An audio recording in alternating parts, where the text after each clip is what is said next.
here at the White House to address the 45th March for Life. That's very, very special. 45th March for Life, and this is a truly remarkable group. Today, tens of thousands of families, students, and patriots, and really just great citizens gather here in our nation's capital.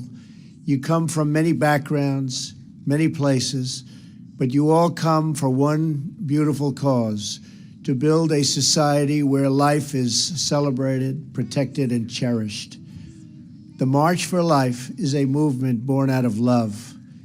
You love your families, you love your neighbors, you love our nation, and you love every child, born and unborn, because you believe that every life is sacred, that every child is a precious gift from God.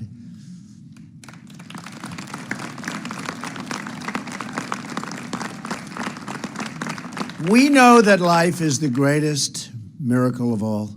We see it in the eyes of every new mother who cradles that wonderful, innocent, and glorious newborn child in her loving arms. I want to thank every person here today and all across our country who works with such big hearts and tireless devotion to make sure that parents have the care and support they need to choose life.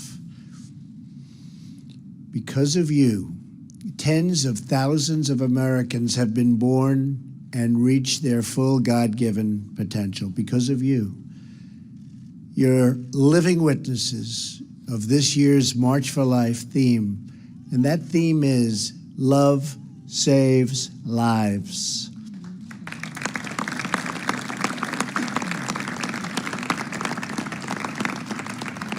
As you all know, Roe versus Wade has resulted in some of the most permissive abortion laws anywhere in the world. For example, in the United States, it's one of only 7 countries to allow elective late-term abortions, along with China, North Korea, and others. Right now, in a number of states, the laws allow a baby to be born from his or her mother's womb in the 9th month. It is wrong. It has to change. Americans are more and more pro-life. You see that all the time. In fact, only 12% of Americans support abortion on demand at any time.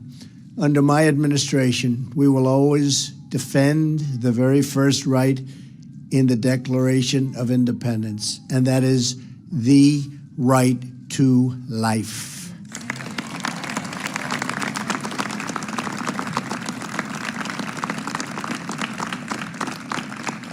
Tomorrow will mark exactly 1 year since I took the oath of office. And I will say our country is doing really well. Our economy is perhaps the best it's ever been.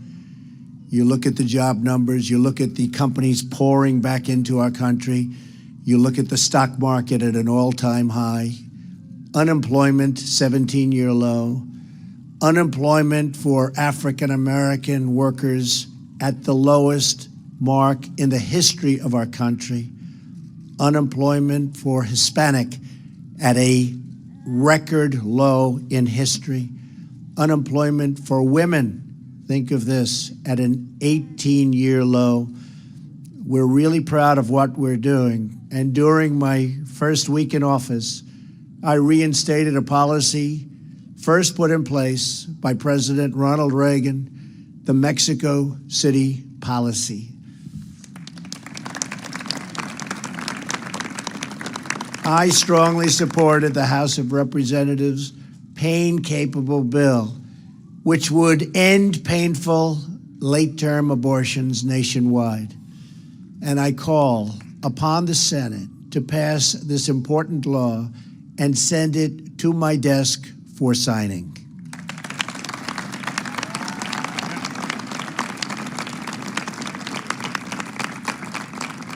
On the National Day of Prayer, I signed an executive order to protect religious liberty.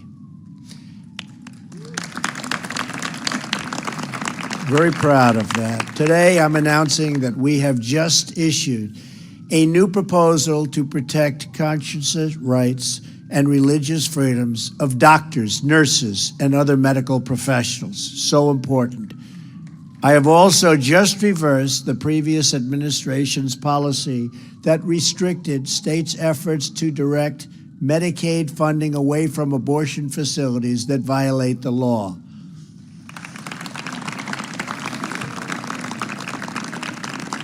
We are protecting the sanctity of life and the family as the foundation of our society. But this movement can only succeed with the heart and the soul and the prayer of the people. Here with us today is Mary Anna Donadio from Greensboro, North Carolina. Where is Mary Anna? Hello, come on up here, Mary Anna. Come. Nice to see you, Mary Anna was 17 when she found out she was pregnant. At first, she felt like she had no place to turn. But when she told her parents, they responded with total love, total affection, total support. Great parents? Great?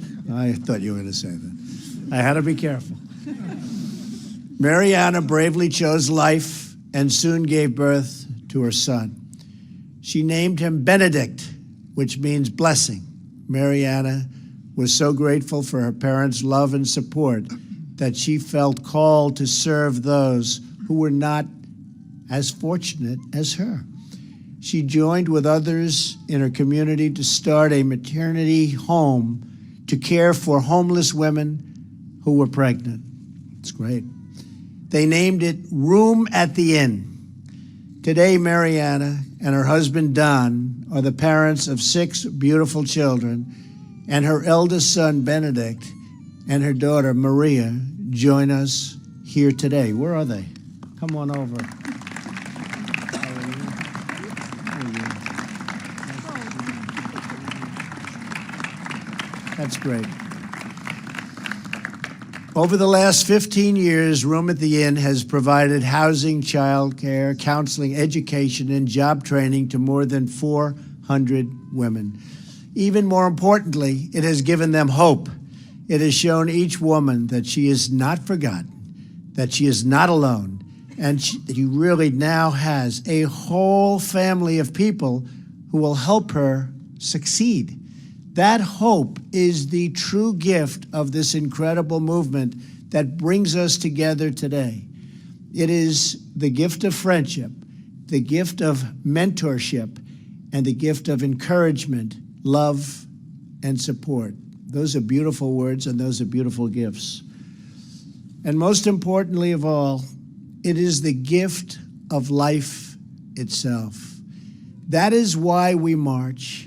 That is why we pray, and that is why we declare that America's future will be filled with goodness, peace, joy, dignity, and life for every child of God.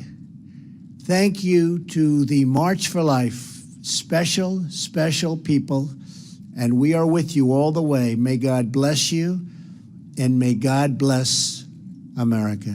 Thank you. Thank you. Thank you very much.